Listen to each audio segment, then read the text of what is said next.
Arknights, like an Oni, is Global's 6th anniversary and our first real look into Higashi.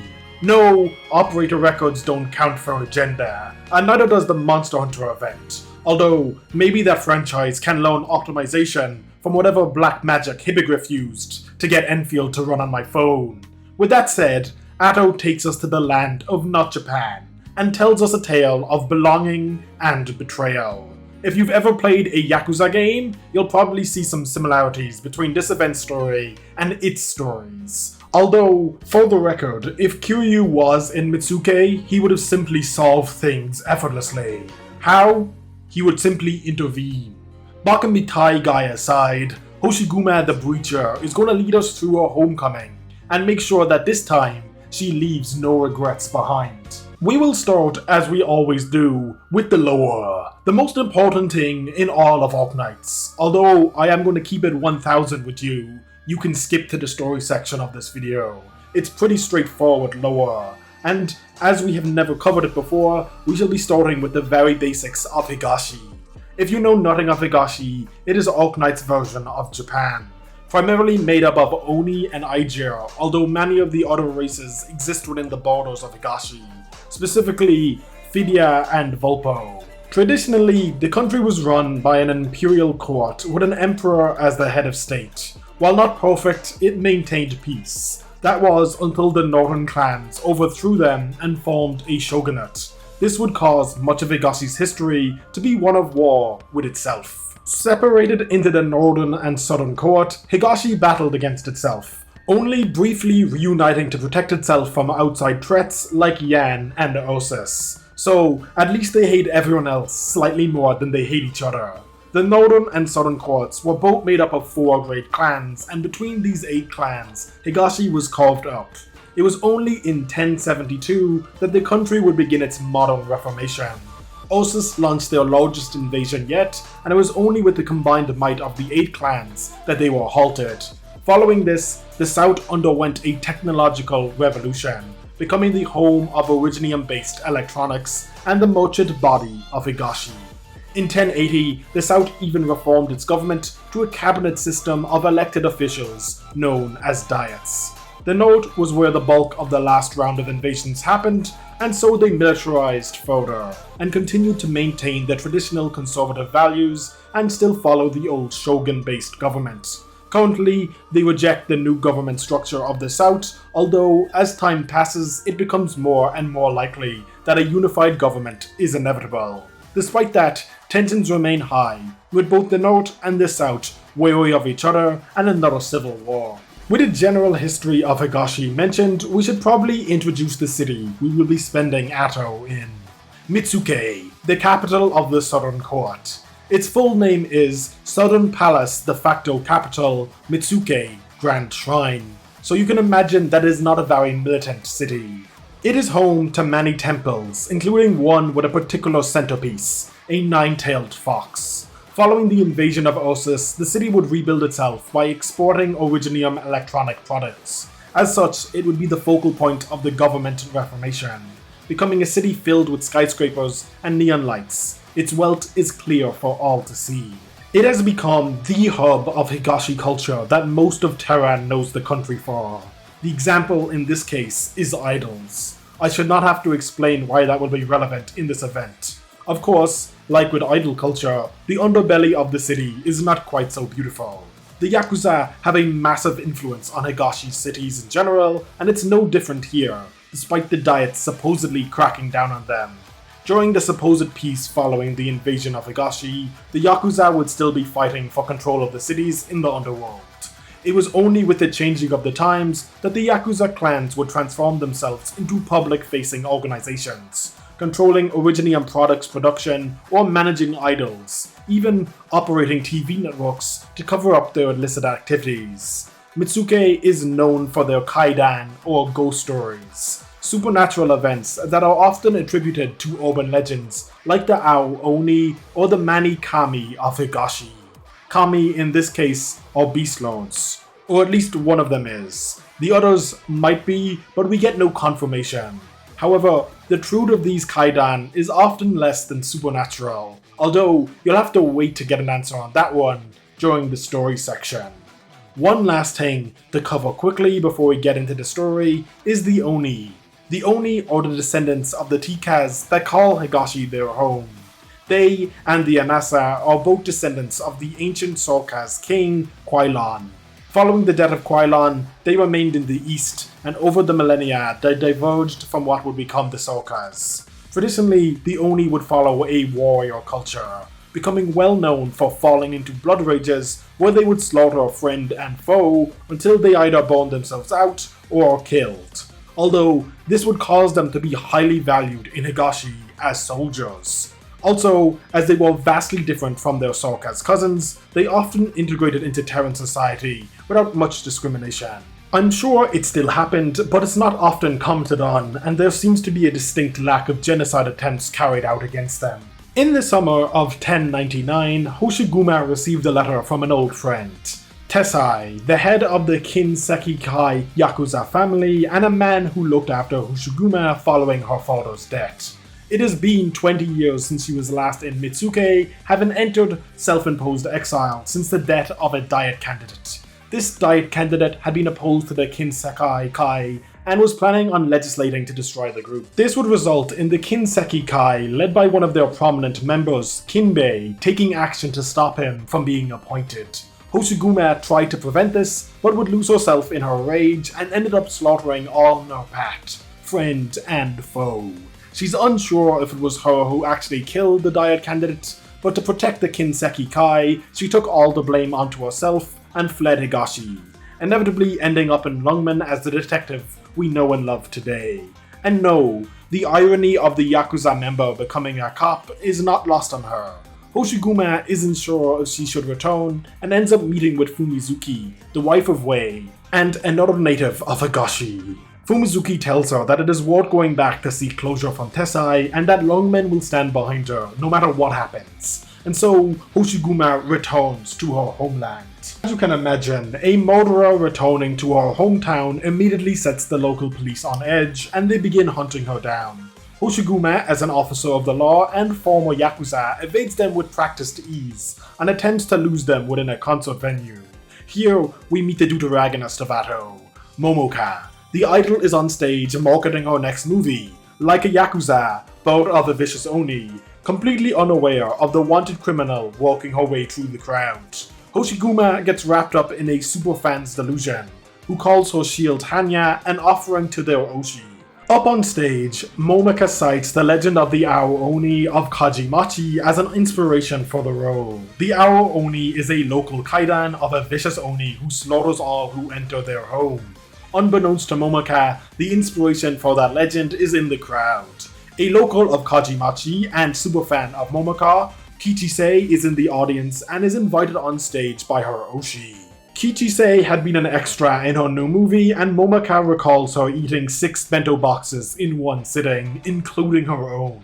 With her bit of fan service done, Momika kills the lights to take a little break before finishing her concert. Hoshiguma takes the opportunity to hop on stage to escape the cops, but the lights come back on while she's making the attempt. Momoka is terrified of the Ao Oni who has appeared before her and begs for forgiveness, with Hoshiguma forced to make a rapid exit. Hoshiguma hoped to make it to Kajimachi, but the cops kept cutting her off. Instead, she smells some good food and stumbles upon the Odin stall of Moriyuchi, and although she wouldn't learn it till later, he would turn out to be an information broker. By pure coincidence, Momoka, who has adopted an incognito outfit, is also eating there, and her panic at the sight of the Ao Oni draws the police there. Within an interrogation room, Hoshiguma is given a warm meal by Detective Korito. As a cop herself, she's more than familiar with the tactic, with the detective being a bit taken aback that someone wanted for murder would end up as a police officer. Hoshiguma knows that the statute of limitations has expired and that she is being detained purely so that the cops can learn why she has returned. She shows him the letter that she got from Tessai. However, the interrogation is interrupted by the arrival of Kinbei, who now goes by the name Mifune, which is what we shall be referring to him as from now on. Mifune throws his weight around and gets Hoshiguma released. Once again a free woman, Hoshiguma and Mifune head for Kajimachi. Tessai is waiting for them and reveals to Hoshiguma that Mifune is barred from entering Kajimachi. Regardless, Mifune came anyway to deliver Hoshiguma to Tessai personally. He even beheads one of the Kinseki Kai members who insulted Tessai in front of him. This costs him his left pinky finger and he takes his leave. Tessai is not impressed by this and reveals to Hoshiguma what Mifune has been up to for the last 20 years. He has been undermining his position of chairman by taking control of all the businesses under the Kinseki Kai's control, forming the Kinseki Group, which is a TV station and talent agency. What an oddly specific thing to mention. Tessai even doubts Mifune cutting off his finger, believing it to be a prosthetic, just a stunt to mock him. On top of all that, he even forged a letter that invited Hoshiguma home. He insists that Hoshiguma return to Lungmen, but she refuses. She doesn't want to leave any regrets this time, and couldn't face her friends if she just left without helping. Tessai accepts this, and offers to repair Hanya, which has been missing an edge since her battle with Chen. Momoka, meanwhile, is summoned by her idol agent Mio. Arriving at the agency, she is immediately set upon by her producer for complimenting Kajimachi during her concert. Their backer is the Kinseki Group, and are attempting to gain ownership of the area, so there is no need for positive sentiment towards Kajimachi. The smear campaign will be pushed further by Momoka as she will be heading to Kajimachi to visit the haunted house of the Ao Oni for her next TV appearance. Momoka is of course terrified, but Mio offers to accompany her, so she agrees. That evening, when she heads there, Mio stands her up. She claims to be sick, but Momoka doesn't buy it. Following her conversation with Tessai, Hoshiguma returns home and finds an idol wandering around inside. Momoka grabs a stick to defend herself and in her attempt to escape, falls through the floorboards. Not a big deal for Hoshiguma, who has no ill intent towards the girl, but it ends up being an incredibly popular episode for Momoka, despite traumatizing her. The next morning, Hoshiguma is approached by another member of the Kinseki Kai, Tetsuya, the adopted son of Tessai. Having fallen under the influence of Mifune, Tetsuya has grown distant from his father. Mifune has tasked him with investigating the rumors of a Northern Court spy, and that has led him to Hoshiguma's house. He attempts to interrogate Hoshiguma, and when that fails, tries to attack her. However, this is Hoshiguma we're talking about, and she effortlessly defeats him. Kichisei comes to his aid, putting a stop to the ass whooping he would have received. Following the departure of Tetsuya, Hoshiguma would continue cleaning out her home. Many hours later, she would spot a kaidan of her own, a unicycle without a rider. She is of course chasing that thing down, purely to figure out where it's gonna lead her. Momoka has been having a rough day since the Hoshi incident. Although her producer and Mio are very happy with their incredible ratings, Momoka would make a social media post defending Kajimachi from Kinseki's TV slander. This would result in management cracking down on her. She feels bad about putting Mio in such a rough spot defending her following her post, and tells her beloved plant Hasuke about her plans to apologize to her when they next meet. Her preparing for a good night's sleep is interrupted by her TV malfunctioning. It displays a scene of Mio and Mifune discussing Momoka, specifically that stick she picked up at Hoshiguma's house. Turns out it's the sword of someone Mifune had killed, and that evidence must be disposed of alongside the one who found it, ordering Mio to infect Momoka with oripathy to justify her removal from the agency. Quickly searching her belongings, she finds the broken sword right before Mio enters her home. Momoka questions why her death would be ordered, and Mio is shocked to hear her say that, considering that no one should know of it but her and Mifune. The shock gives Momoka the opening required to jump out her window, taking off on her scooter to anywhere but here. Hoshi's journey leads her to Moriyuchi's stall. After a short discussion about the kaidan that she is following, Moriyuchi reveals that what she is looking for is a kami. Moriyuchi too is looking for one, although that kami doesn't ride a unicycle. He offers to provide Hoshi with any information she could want so long as she finds his kami, even giving her the location where she can start her search, Kizuna Jinja Temple.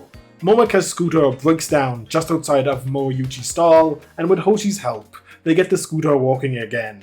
Just in time too, as Yakuza arrive to capture Momoka.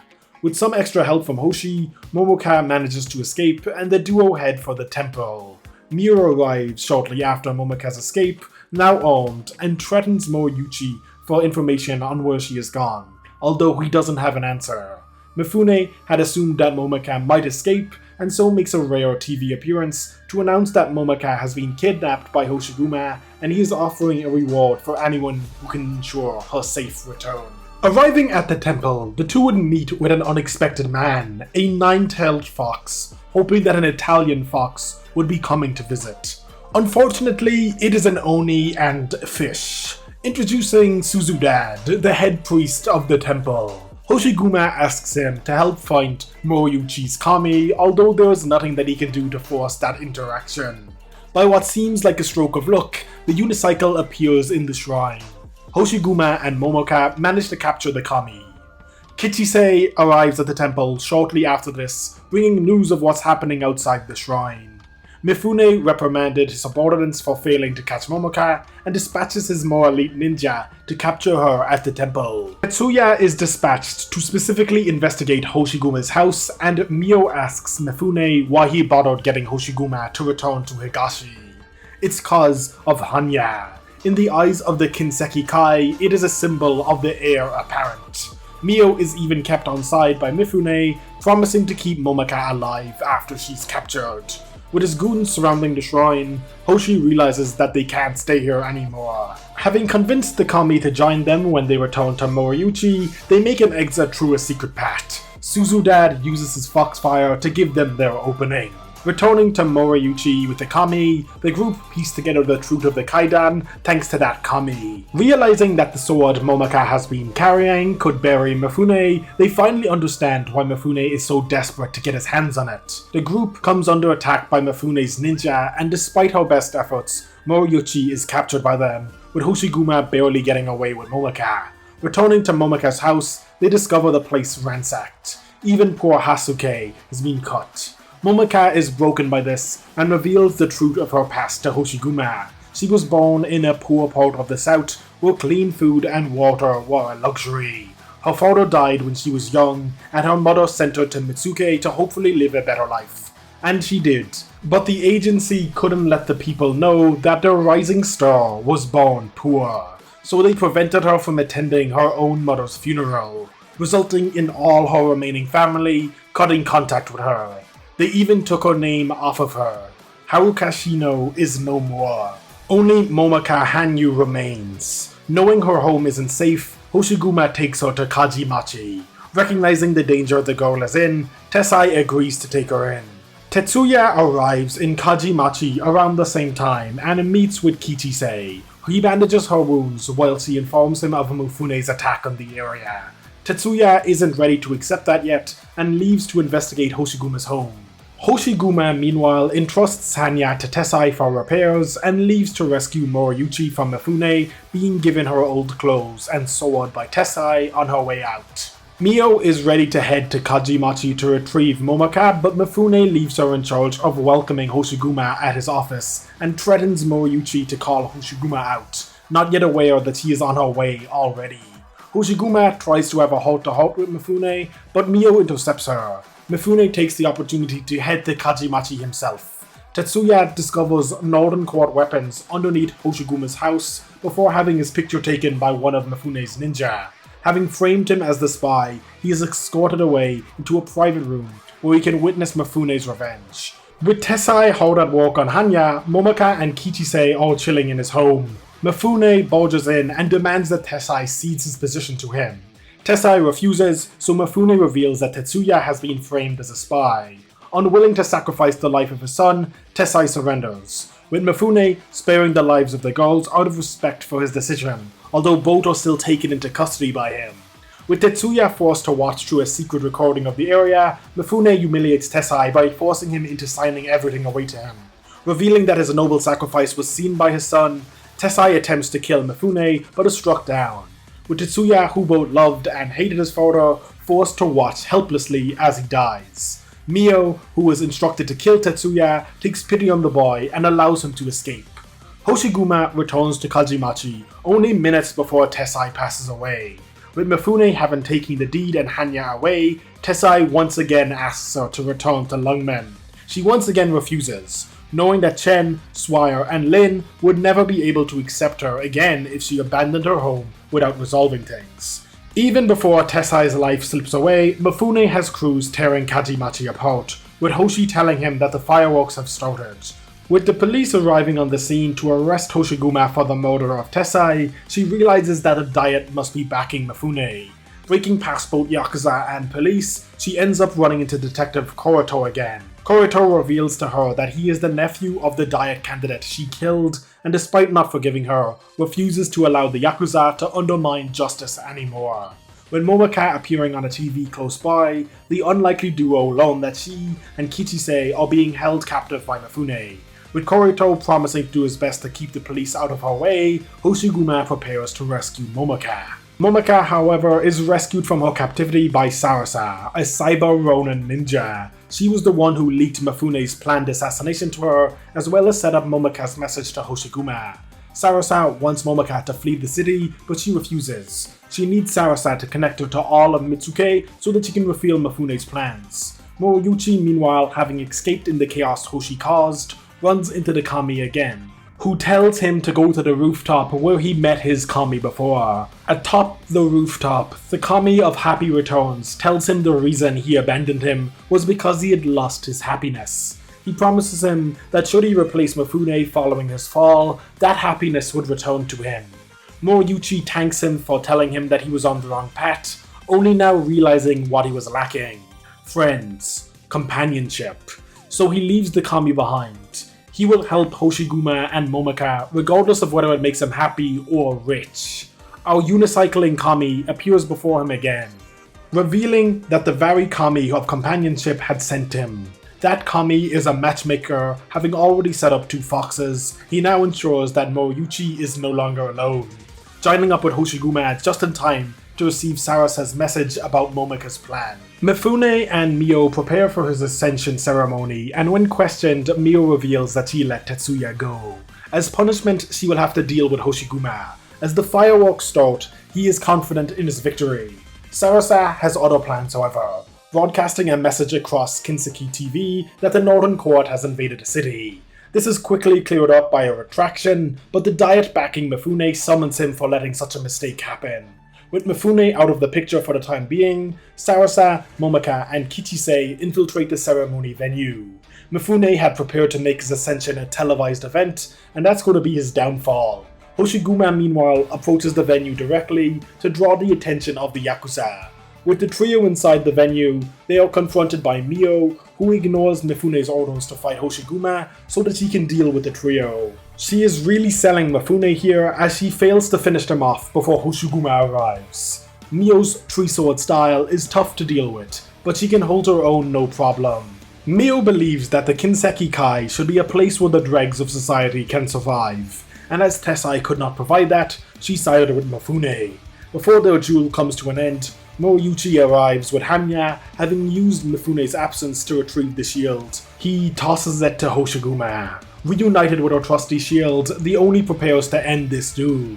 Surrounded by her blue flames, Hoshiguma unleashes a slash, which disarms Mio. Recognizing that she doesn't stand a chance against her, Mio retreats, so that she can make preparations for a Kinseki Kai after Mifune's fall. With the venue now free, Momaka takes to the stage to expose Mifune. Learning of Mio's betrayal, Mifune attempts to rush to the venue to put a stop to Momaka. Tetsuya appears before him, however, attacking the man and preventing him from interfering. Momaka reveals to Mitsuke the crimes of Mifune, how the Kaiden were fake, how they spread misinformation to control the public's opinion, and how she was manipulated into all of it. She reveals the truth of her past to her adoring fans and announces her departure from Kinseki Group. Mifune has lost. With public opinion turned against him, the Diet will no doubt abandon him. Tetsuya, battered and bloody, knows that Mifune is done and leaves satisfied that his father has been avenged. With her speech over, a ninja takes the opportunity to kidnap Momaka. However, he made a critical mistake of revealing that he was the one who cut Hasuke, and for that, he is brutally beaten by Momaka. Kichise had to come to save him, cause Momaka was not going to stop until he was a red stain. With Hoshiguma arriving at Mifune's office, she requests a formal letter of excommunication from the leader of the Kinseki Kai. Mifune refuses. Instead, he invites her to duel him. Remembering the last time she had to put a stop to his plans, Hoshiguma finally remembers that it was him who killed the diet candidate, not her. Although, even if she had known that, she would have taken the fall regardless. With the two heading for the riverbank by Kajimachi, the two prepare to settle things once and for all. Mifune can finally open up to her about his hatred for Tessai, how it didn't sit right with him that he would abandon his family when pressed into a tough situation. In his eyes, when he allowed Hoshiguma to take the fall, he lost the right to lead them. So Mifune took it upon himself to save the family. He cleaned up Tessai's mistakes. He took control of the businesses and made them into the powerhouse of Mitsuke. When he was slandered by the media, he formed his own media and cleaned his image. He made sure that the Kinseki Kai survived the last 20 years. Hoshiguma isn't so convinced and asks to see his finger. Obliging her, Mifune reveals a prosthetic finger. Regardless of whether it was an act to appear more honorable in front of her, she readies herself for the clash. With one strike, she puts a stop to Mifune and severs her ties to Kinseki Kai. Once more do the two part ways, never to meet again. Walking off into the city, Hoshiguma runs into Momaka. The idol tries to cheer her up using some sparklers. Fleeting but beautiful, like life in Mitsuke. With the police being sent to pick up Mifune and Koroto questioning Moriyuchi and Kichisai, all's well that ends well. Following all that, Hoshiguma returns to Lungmen, with Swire confiding in Lin that Hoshiguma seems distant since her return. Fumizuki once more speaks with Hoshiguma, congratulating her on clearing her own name and avenging Tessai. With Mifune arrested and put on trial, having just about survived his duel with Hoshiguma, Fumizuki informs her of a young Oni traveling around Higashi, striking down gang members with his wooden sword. So Tetsuya is doing well after leaving Mitsuke. Koroto, having been fired since he aided Hoshiguma, is now running for office. He's pretty much guaranteed to lose, but at least he's not letting losing his job get him down. Momaka, meanwhile, has set up her own talent agency, and is enjoying her life without an agency breathing down her neck. She's planning on visiting Rhodes Island soon. Mitsuke might not be a home for Haruka, but maybe Rhodes Island can be. Sarasa once again makes contact with Momaka here. She disappeared after helping her set up her speech. She reveals that she is a member of one of the North's great clans. She plans to visit soon, but must lay low for now, as her family is quite upset with her. Within a luxury apartment, Mio, the new leader of the Kinseki Kai group, meets with the Diet who backed Mifune. She has no intention of maintaining the old standing of the group and parts ways with the Diet. After she leaves, the Diet enters a small room. Within lies a pachinko machine. The kami Moriyuchi was looking for awaits him too. The Diet thanks the kami for reuniting him with his lucky pachinko machine. This entire incident was caused by a gambler who wanted to find the pachinko machine that got him out of poverty. Although, none of that has anything to do with the kami, and they part ways. And, to round out the event, Suzudad and Sarasa are accepting their punishment at the temple. Although neither will truly be punished, the great clans are displeased. Sarasa wonders if Suzudad is as harsh on his daughter as he is on her, which, of course not. Our light is far too perfect to be punished. And the event ends with Sarasa returning with her parents to her home. With the great clans leaving the shrine, Atto comes to an end. And in my mind, it is a very satisfying event. The story is pretty simple, but does serve as a fantastic look into the underbelly of Higashi. The event is also full of really interesting characters, so let's talk about a few. Hoshiguma is an obvious first choice. The event finally allows her to step into a central role. Her time in the main story made her a side piece to Chen, and that was cool, but we finally get a proper look at the Yakuza Oni in Atto. The regrets that she carried with her to Lungmen and how that shaped her relationship with the Lungmen gang. For one who took all the responsibility upon her shoulders, it is no wonder she tried to stop Chen from going after Tallulah alone. However, like with her exodus from Mitsuke, she was not mentally prepared for that battle. In Mitsuke, she lost herself to her rage, and in Lungmen, she didn't possess the will to stop Chen at all costs. As such, during both events, she came up short. Upon returning to Higashi, she used the memory of those she cares for in Lungmen to fuel her battle against Mifune. Where once she would have left Higashi after Tessai's death, When confronted with the easy way out this time, she faced the tide and overcame it. As such, even though she is withdrawn when she returns to Lungmen, there is nothing tying her to Higashi anymore. I know I'm glazing Hoshiguma right now, but Haruka is also a fascinating character. From an idol afraid of ghosts to facing off with the Yakuza themselves, she gave up everything to be Momoka, and when faced with her own possible death, overcame her fear to finally do what was right, even risking her own identity to take down Mifune. I really do like her, and hope we see her in more events in the future, cause I want to see what direction they take her character, although her remaining a one-off character works too. Mifune too is a very interesting antagonist. I am not exaggerating when I say that I hate this man. Bro had no reason to be doing all that to Tetsuya. Whatever about Tessai, overcoming him was his main goal. Tetsuya was just a guy. Yeah, he was a weakness of Tessai, but you already had that over him. You didn't need the 4K livestream of his downfall too. I do appreciate that he's doing it for the love of the game at some point. I like Mio too.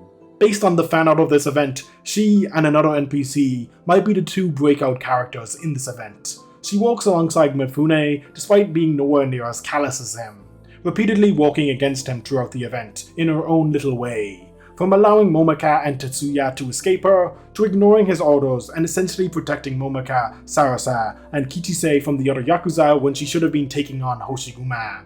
She even immediately gives up when Hoshiguma gets the upper hand on her, truly selling Mifune for the love of the game. Suzudad is the last character I want to talk about. Not because he is an especially interesting role, but because he is Suzudad, and I am not calling him that cause I am lazy. We never get his name, which is insanely funny to me. We need another Higashi event ASAP, where we can interact with his wife and child. Suzu and Alto, please, I need you so that Hippogriff can give me a playable Suzudad. Also, Vulpes Fulgia totally got him pregnant. No, I will not elaborate on that. And with that said, let's bring this video to a close. Shout out to the many wonderful members of the factory. You are the submissive and breedable twink nine-tailed fox to my Italian fox. Y'all be good people, and I will see you in the next one.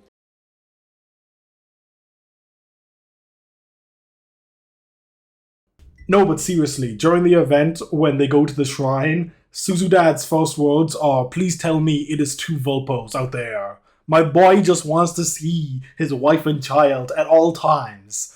Please, Hippogriff, unite them in an event and do not, I repeat, do not kill Suzudad off. I will write a strongly worded letter to you because of it.